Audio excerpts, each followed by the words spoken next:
그럼 너희 한국군 영내에 있는 수백 명 전부가 7달 동안 노섹스 상태인 거야? 라고 묻던 기억이 있습니다. 부식 수송하는 차량으로 흔히 보셨을 4분의 5톤 트럭 뒷화물칸에 철판을 한 장 덧댄 다음에 감시 정찰용 차량으로 배치했습니다. 한국군에서는 파병지와 부대마다 정도의 차이는 있지만 해외 파병을 나가면 6, 7개월 정도는 중간에 휴가나 국내 복귀 없이 임무를 계속하는 경우가 대부분입니다. 레바논에 있을 때 친해진 이탈리아군 장교 한 명에게 그런 이야기를 하니까 자기네들은 파병 나와 있는 도중에도 한 달에 한두 번 정도는 며칠씩 본국으로 휴가를 다녀온다는 겁니다. 그러다가 갑자기 대단히 놀랍다는 표정으로 그럼 너희 한국군 영내에 있는 수백 명 전부가 7달 동안 노섹스 상태인 거야? 라고 묻던 기억이 있습니다. 물론 장난이었고 그러고 나서 한국군의 인권과 복지에 대해서 낄낄거리면서 좀 더 이야기를 나누긴 했지만 그 부분에 대해서는 딱히 별로 아쉽다는 생각이 들지는 않았습니다. 어차피 징집병으로 군대에 온 이상 국내에서 근무하더라도 6달 정도는 휴가 못 가는 경우가 흔히 있는 경우였고 해외 파병을 나온 병사들은 대부분 즐거워하는 경우가 많았지 향수병에 시달린다든지 고국을 그리워하는 경우는 별로 없었습니다. 비행기로 10시간 넘게 걸리는 우리나라와 달리 베이루트에서 로마까지 3시간 정도 거리니까 그럴 수도 있겠다 생각도 들었습니다. 물론 지금 생각해보면 우리나라와 같은 경직된 군대 문화에서는 가까운 동남아시아에 파병된 경우라도 그런 휴가는 어려울 것 같긴 합니다. 통역으로 부대 외부 활동이 많았던 저 같은 경우에는 오히려 한국에서 군생활을 할 때보다 레바논에서 더 자유롭다고 느낀 적도 많았습니다.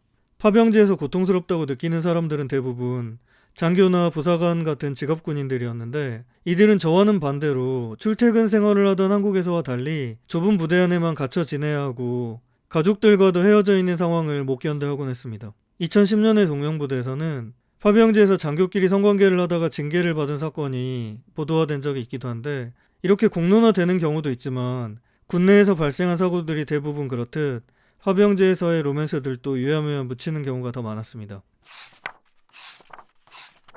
제가 파병 나가 있던 중 부끄러웠던 것 중 하나는 한국군의 영내 식당과 메뉴였습니다. 15년도 더 지난 이야기라서 지금은 이야기해도 누군가에게 피해가 갈 것 같지는 않아서 편하게 이야기해보려고 합니다.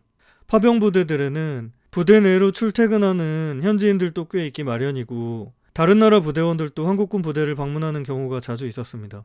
그런데 한국군 영내 식당은 전편에서 이야기한 프랑스나 이탈리아군 영내 식당과는 반대 느낌이라서 부대를 방문한 외국인들과 식사를 같이 할 때면 거북한 표정으로 거의 먹지 않는 경우가 많아서 민망하곤 했습니다.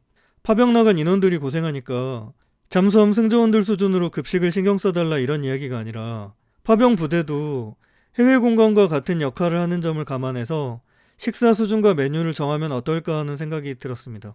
설령 우리나라가 다소 능력이 부족하더라도 어느 정도 대외 이미지를 제고하는 차원에서라도 신경 쓸 수 있는 문제인데 이건 반대로 능력이 있는데도 엉뚱한 방향으로 비용을 집행하고 낭비하느라 이미지를 깎아먹는 경우였기 때문입니다.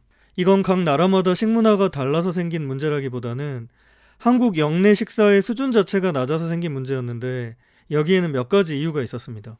전 군에서 파병 선발된 조리병 친구들이야 차고 넘치는 실력과 자격증을 갖춘 능력자들이었기 때문에 그들에게는 잘못이 있었다고 보기 어렵고 그 병부서의 고충을 들어보면 대충 다음과 같았습니다. 지난번 영상에서 레바논 동명부대 일진 초반에 있었던 자포니카 쌀 해프닝에 대해서 이야기한 적이 있기도 한데 한국에서 레바논까지는 배로는 한 달이 넘게 걸렸습니다. 그래서 자포니카 쌀처럼 보관 기간이 길고 현지에서 구하기 어려운 것들은 한국에서 수송하되 나머지 대부분의 식재료는 현지에서 구매해서 사용하는 방식이었습니다. 그러다 보니 급식 메뉴를 선정할 권한도 부대의 재량으로 주어졌던 것 같습니다. 저는 먹는데 그리 큰 거부감이 없는 편이라서 뭐든 신경 쓰지 않는 편이긴 하지만 국내와 동일한 밥을 먹어야겠다 주장하는 사람들이 꽤 있었습니다. 김치는 항상 꼭 있어야 한다는 주장이 많아서 통조림에 든 맛없는 김치를 수백 상자 수송했던 기억도 있습니다. 김치까지는 그렇다 하더라도 전반적으로 한국에서와 동일한 메뉴를 요구하는 사람들 때문에 예산이 비효율적으로 사용되는 감이 있었습니다. 동남아 가보신 분들은 경험해보신 적 있으시겠지만 필리핀이나 베트남 같은 우리보다 물가와 생활 수준이 낮은 국가라 하더라도 거기서 한국에서와 똑같은 한식을 먹으려고 하면 그 비용이 한국에서보다 더 드는 경우가 대부분입니다. 한국인 사회가 존재하고 거리도 상대적으로 가까운 동남아에서도 그런데 한국인이라고는 살지 않고 음식 문화권 자체가 아예 다른 레바논에서 그런 고집을 부리다 보면 한국식과 비슷하지도 않은 수준 낮은 음식을 비용은 비용대로 써가며 먹어야만 했습니다. 물론 먹는 문제가 사기 문제일 수도 있긴 하니까 음식 취향을 어느 정도 신경 써줄 수 있긴 하지만 애초에 파병 인원 선발 과정에서부터 그런 점은 분명히 하고 가는 게 어떤가 하는 생각이 들 정도로 자신의 음식 취향에 집착하는 사람들이 있었습니다. 당연히 한국에서 급식에 적응된 병사들이 그런 주장을 했을 리는 만무합니다. 한 번은 누군가 고위 장교가 스시를 먹고 싶다고 해서 어렵게, 즉 비싸게 구했다는 스시가 배식된 적이 있는데 흐물거리는 이상한 물건이 앞에 놓여서 한 점도 먹지 못하고 전부 버렸던 황당한 적도 있습니다.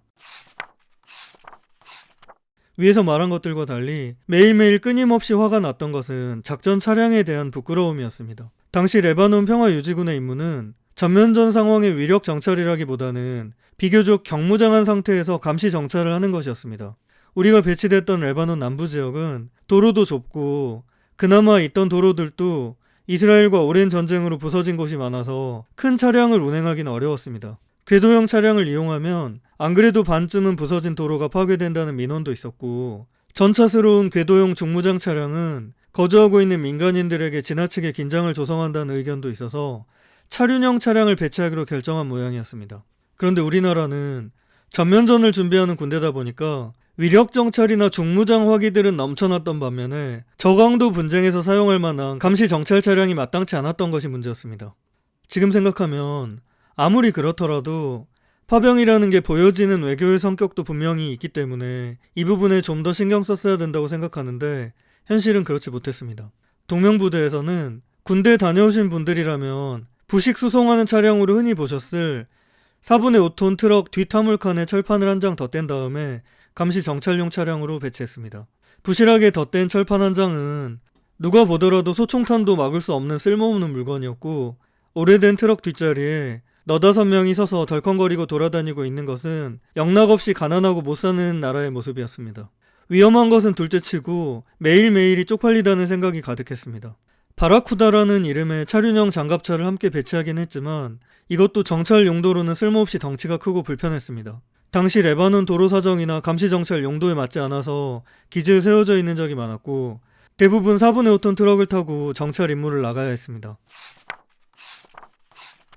지금이야 우리나라가 국제적인 위상도 상당히 많이 올라오고 러시아 우크라이나 전쟁을 거치면서 재래식 전력면에서 강력하다는 사실도 널리 알려지게 됐지만 당시만 하더라도 이런 사실이 알려지기 전이라서 레바논 현지인들 보기에도 한국군은 다른 나라 부대들 차량들보다 현저하게 부실해 보일만 했습니다. 유럽 국가들도 기갑 전력은 말할 것도 없고 모든 육군 전력면에서 우리나라와 비교할 수 없을 정도로 뒤떨어진 상황이었는데 이런 사실은 밀리터리에 아주 관심이 많은 사람이 아니라면 모르는 내용이었습니다.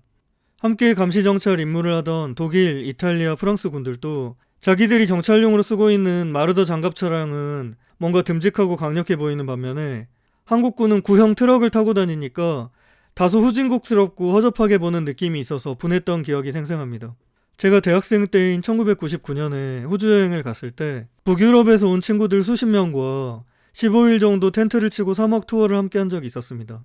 헤어지기 전날 저녁에 페어웰 파티를 할 때 이 친구들이 한 목소리로 너희 나라에서 이렇게 한두 달 호주 여행을 올 정도면 너는 왕족이거나 귀족급은 돼야 되는 거 아니냐라고 물었던 말이 잊혀지지가 않습니다. 금의 야행이라는 말이 있는데 비단 옷 입고 밤길 걷기라는 뜻이지만 쓸데없는 일을 한다라는 뜻으로 해석되기보다는 자랑할 만한 일이 생겼음에도 그것을 자랑하지 않으면 아무 쓸모가 없다라는 뜻으로 해석됩니다.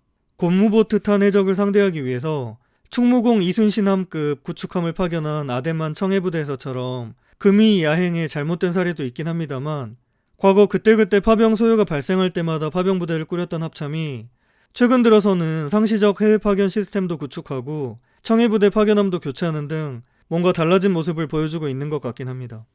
최근 기사를 보니까 신형 전술 차량을 도입하면서 기존의 동명부대에서 쓰던 바라쿠다 장갑차를 레바논군에 양도했다는 내용이 있었는데 이제는 감시정찰 용도에 적합한 험비 느낌의 차량이 사용되고 있는 것 같아서 다행입니다.